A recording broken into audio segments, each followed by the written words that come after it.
சிவாய் நம்ம திருச்சிற்றம்பலம். நான் தான் உங்கள் சிவராமச்சந்திரன் பேசுகிறேன். நம்ம இந்த வீடியோவில் என்ன பார்க்க போகிறோன்னா, இன்றைக்கி திருநீர் தயார் பண்ணுது எப்படின்றத பற்றி இந்த வீடியோவில் இன்றைக்கி பார்க்கலாம். திருநீர் என்பது வந்து சுத்தமான திருநீர் என்பது வந்து எதில் தயார் பண்ணுறதுனாக்கா, நாட்டு பசுமாட்டிலேருந்து அதனுடைய சாணத்துலேருந்து தான் திருநீர் தயார் பண்ணப்படுகிறது. அந்த திருநீரை வந்து எப்படி தயார் பண்ணுறோம், அதை எப்படி நம்ம சுத்தப்படுத்தி திருநீராக நம்ம எப்படி எடுக்கிறோன்றதை பற்றி இந்த காணொலியில் நம்ம விரிவாக பார்க்கலாம். அதனுடைய செய்முறையும் நம்ம வந்து இந்த வீடியோவில் நம்ம காட்ட போகிறோம். அதையும் நல்லா பார்த்துக்குங்க. வீடியோக்குள்ளே போகலாம். திருநீர் தயார் பண்ணுறதுக்கு மூலப்பொருள் என்னன்னாக்கா, நாட்டு பசுமாட்டு சாணம் தான் நம்மளுக்கு வேணும். அந்த மாடு வந்து மேய்ச்சலுக்கு போயிருக்கணும். அந்த பசுமாட்டு சாணத்தை எடுத்து இந்தமாரி உருண்டையாக உருட்டி வெயிலில் காய வச்சு எடுத்துன்னு வந்து புடம் போடுறதுக்கு நம்ம இந்த மாதிரி ரெடி பண்ணுங்க. நெல் பதிரு புடம் போடுறதுக்கு வந்து முக்கியமாக வந்து நெல் பதிரு ரொம்ப அவசியம். ஏன்னா புடம் வந்து எரிஞ்சின்னு போகக்கூடாதுங்க, அப்படியே கனிஞ்சின்னு போகணும். நம்ம வத்திலாம் எப்படி எரியுதோ அந்த மாதிரி கனிஞ்சின்னே போகணும். இந்த புடம் போடுற இடம் எப்படி இருக்கணும்னாக்கா, காற்று அடிக்கக்கூடாது, ஆனால் காற்றோட்டமாக இருக்கணும். அதே மாதிரி மேல் கூரை இருக்கணும். மழை பெய்யும் போது புடம் போடுறது எல்லாம் வீணாக போயிடும். அதெல்லாம் மழை பெய்ஞ்சாலும் நம்மளுக்கு நனையாத மாதிரி இடமா இருக்கணும். அந்த கட்சியில் ஒன்று இருக்கு, கொஞ்சம் உள்ளே இருக்கும், அதை பார்த்து எடுங்க. இதோ இங்கே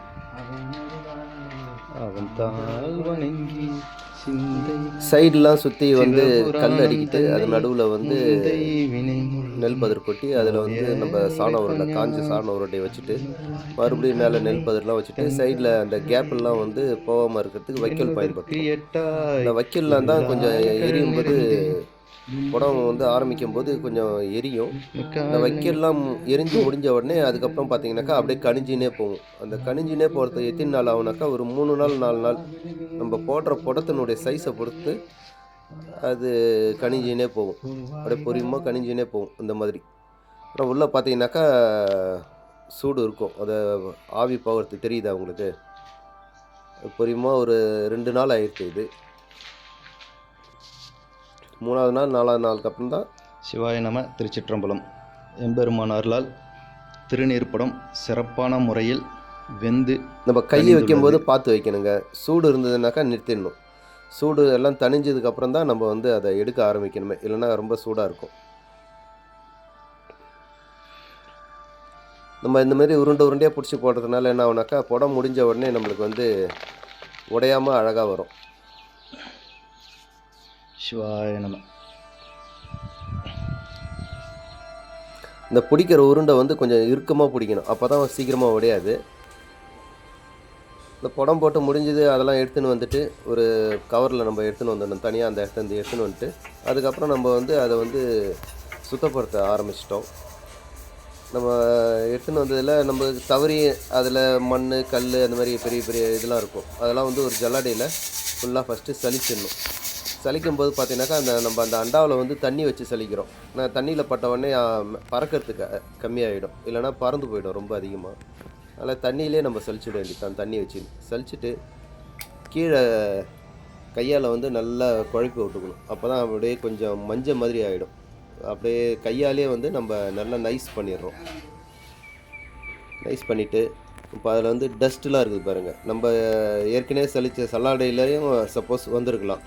அதேமாரி வந்து அந்த ஃபைன் டஸ்ட்டுன்னு சொல்லுவோம். அந்த மாதிரி டஸ்ட்டெல்லாம் வந்து இந்த மாதிரி இன்னொரு அது நைஸான ஒரு ஜல்லடை வச்சு ஒரு வடிகட்டி வச்சு ஃபுல்லாகவே ஃபில்ட்ரு பண்ணிடுறோம். இப்போ பார்த்தீங்கன்னா அது உள்ளேருந்து எடுத்தது தான் அந்த இதெல்லாம் ஃபுல்லாக நம்ம மேக்ஸிமம் எந்த அளவுக்கு எடுக்க முடியுமோ எல்லாத்தையுமே நம்ம எடுத்து முடிச்சிட்டோம்.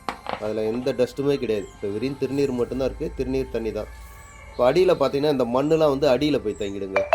மண் எப்படி வருதுன்னு கேட்டிங்கனாக்கா, மாடு புல்லு சாப்பிடும்போது பார்த்தீங்கன்னா வேறாட பிடிங்கி சாப்பிடும். அதை வேறாட பிடிங்கி சாப்பிடும்போது அது வயிற்றுக்குள்ளே அந்த மண் கண்டிப்பாக போகும். சாணத்தில் மண் கண்டிப்பாக இருக்கும். அந்த மண்ணெல்லாம் நம்ம வந்து இந்த மாதிரி சலித்து எடுக்கும்போது வாஷ் பண்ணும்போது மண் அடியில் தங்கிடும். நம்ம வாஷ் பண்ணி மேலாட இருக்கிற தண்ணியை மட்டும் மொண்டு தனியாக எடுத்துடுறோம். தனியாக எடுத்து அதை நம்ம வெயிலில் தண்ணியை தெளிய வச்சு இருத்துட்டு கீழே இருக்கிற திருநீரை வந்து வெயிலில் காய வச்சுடுவோம். மீதி இருக்கிற அந்த கீழே பார்த்தீங்கன்னாக்கா மண் இப்போ எடுக்கிறோம் பாருங்கள், அது ஃபுல்லாக கீழே அடியில் தங்கி போகிற மண். அது ஒரே டைமில் எடுக்கிறதில்ல, ஒரு 2-3 தடவை நம்ம அந்த மாதிரி வாஷ் பண்ணி அதிலே எடுக்கிறதுனால அந்த அளவுக்கு மண் தங்கி போயிருக்கு. நம்ம வாஷ் பண்ணலைனாக்கா இந்த மண்ணெல்லாம் சேர்ந்து நம்மளுக்கு கூட திருநீரில் வந்துருங்க. அதனால தான் மண் நீக்கப்பட்டதுன்னு நம்ம போட்டுருக்குறோம். ஏன்னா வாஷ் பண்ணதுனால உப்பும் அதில் இருக்கிற உப்பும் வெளியே போயிடும். நம்ம தனியாக ஃபில்ட்ரு பண்ணி எடுத்ததை வந்து இந்த மாதிரி வெயிலில் ஒரு தட்டோ, நம்மக்கிட்ட இருக்கிற தட்டு, என்ன ட்ரே இதெல்லாம் வந்து ஊற்றி நல்லா வெயிலில் நல்லா காய வைக்கணுங்க. இந்த காய வைக்கிறது தான் அதில் பெரிய விஷயமே. மழை வரக்கூடாது, டெய்லி காய வச்சுட்டு உள்ளே எடுத்து வச்சிடணும். நல்லா காஞ்சதுக்கப்புறம் பார்த்தீங்கன்னாக்கா இந்த மாதிரி அப்படியே பாலமாக வெடித்து அப்படியே காற்றுல பறக்காது. அதனால் ஈஸியாக இருக்கும் காய வைக்கிறது. காஞ்சதை வந்து நம்ம வேறு ஒரு கவரில் எடுத்துக்கிறோம். கவரில் எடுத்துன்னு மெத்தையிலேருந்து கவரில் எடுத்துகிட்டு அதை நம்ம கீழே எடுத்துன்னு வந்து அதுக்கப்புறம் அதில் வந்து நம்ம என்னென்ன பண்ணணுமோ அதை பண்ணுறோம். அப்படியே பத்தையாக வருங்க. காஞ்ச தண்ணியில் ஊற்றி கழுவி காய வைக்கிறதுனால அழகாக பத்தையாக வரும். அது நல்லா ட்ரை ஆகிறதுக்கு ஒரு 4-5 நாள் ஆகிடுங்க. இப்போ வந்து நம்ம அதில் ஒரு மணமூட்டி, அதுக்கு செயற்கையான மணமூட்டி தான் நம்ம திருநீரில் சேர்க்குறோம். அதனால் நம்ம என்ன பண்ணுறோன்னாக்கா திருநீற்று பச்சிலை பறித்து அதை நிழலில் உலர வைக்கிறோங்க. இதுதான் திருநீருக்கு ரொம்ப முக்கியமான திருநீற்று பச்சிலை தான். அதுதான் அந்த வாசனையை கொடுக்கறது. நம்ம வந்து இந்த கெமிக்கல் எதுவுமே பயன்படுத்துகிறதே கிடையாதுங்க. ஜவ்வாது அந்த மாதிரி ஐட்டம் எதுவுமே வாசனைக்காக பயன்படுத்துறது கிடையாது. நம்மளுடைய திருநீர் வந்து சாப்பிட்ற மாதிரி தயார் பண்ணுறோம். குழந்தைங்களாம் வாயில் போட்டு சாப்பிடுங்க, கெமிக்கல் போடக்கூடாதுன்றதுக்காக திருநீற்று பச்சிலையை பறிச்சுன்னு வந்து நிழலில் உலர வச்சு அதை நல்லா நைஸ் பண்ணிக்கிறோம். நிழலில் நல்லா உலர்ந்ததுக்கப்புறம் அதை நல்லா அரைச்சி நைஸ் பண்ணிக்கிறோம். நைஸ் பண்ணி எடுத்துக்கிட்டு அதை வந்து நம்ம திருநீரில் வாசனைக்காக கலக்கிறோங்க. இப்போ நைஸ் பண்ண திருநீற்று பச்சிலையை வந்து திருநீர் காய வச்சு ரெடி பண்ணி எடுத்துன்னு வந்தாச்சு. அதில் வந்து அந்த வாசனைக்காக தேவையான அளவு நம்ம வந்து திருநீற்று பச்சிலையை அது கூட கலந்துக்கிறோம். அது கூட நம்ம என்ன கலக்கிறோம்னாக்கா பச்சை கற்பூரம், சமையலுக்கு பயன்படுத்துகிற பச்சை கற்பூரமும் அது கூட நம்ம பயன்படுத்துகிறோம். நம்ம பயன்படுத்துறது கெமிக்கல் எதுவுமே கிடையாதுங்க. திருநீற்று பச்சிலை மற்றும் பச்சை கற்பூரம் இது 2 மட்டும்தான் நம்ம வந்து வாசனைக்காக பயன்படுத்துகிறோம். இப்போ வந்து பேக் பண்ண ஆரம்பிச்சாச்சுங்க. நம்ம அளவு வந்து பார்த்திங்கனாக்கா 1/2 கிலோன்ற அளவில் ஒரு பாக்கெட் போடுறோம். திருநீர் வந்து சுத்தமான திருநீர் வந்து தயார் பண்ணி எடுத்துன்னு வந்தாச்சு. அதில் வந்து நறுமணத்திற்காக திருநீற்று பச்சிலை, பச்சை கற்பூரம், சமையல் பச்சை கற்பூரம் தான் சேர்க்குறோம். நம்ம அதையும் சேர்த்து தயார் பண்ணியாச்சு. தயார் பண்ணதை வந்து இப்போ நம்ம 1/2 கிலோ ஒரு பாக்கெட்டினுடைய அளவு வந்து 1/2 கிலோன்னு நம்ம வந்து பாக்கெட் பண்ணுறோம். 1/2 கிலோவும் பண்ணுறோம், 200 கிராமும் பண்ணுறோம். 200 கிராம் கேட்குறவங்களுக்கு எனக்கு கொஞ்சோண்டு போதுங்க, நம்ம அப்புறமேட்டா பார்த்துட்டு வாங்கிக்கிறேன்னு சொல்கிறவங்களுக்கு 200 கிராம் பாக்கெட்டும் ரெடி பண்ணி கொடுக்குறோம். 200 கிராம் பாக்கெட் ஒன்று, 1/2 கிலோ பாக்கெட் ஒன்று.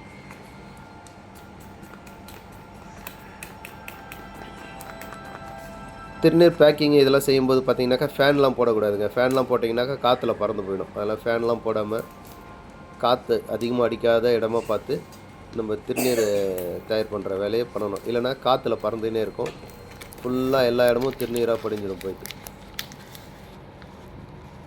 பேக் பண்ணிட்டு சீல் பண்ணி வச்சுங்க. நம்ம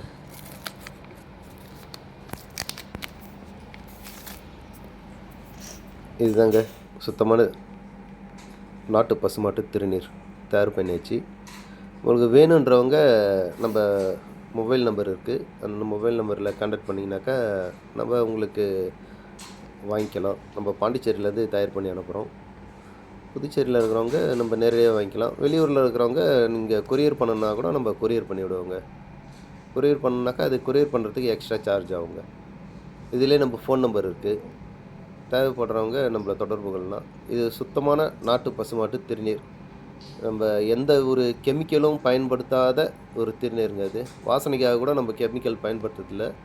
சப்போஸ் உங்களுக்கு வாசனை வேணும் அப்படின்னு நீங்கள் முடிவு பண்ணிங்கனாக்கா நீங்கள் வந்து அது கூட ஜவ்வாதோ எது தேவையோ அதை நீங்கள் வாங்கி பயன்படுத்திக்கலாம் அது கூட. ஆனால் நம்ம வந்து ஒரிஜினலாக கொடுக்கணுன்ட்டு எந்த ஒரு கெமிக்கலும் பயன்படுத்தாத தான் திருநீர் தயார் பண்ணிக்கிறோம். இது வரைக்கும் வீடியோ பார்த்த அனைவருக்கும் மிக்க நன்றி. சிவாய நம. திருச்சிற்றம்பலம்.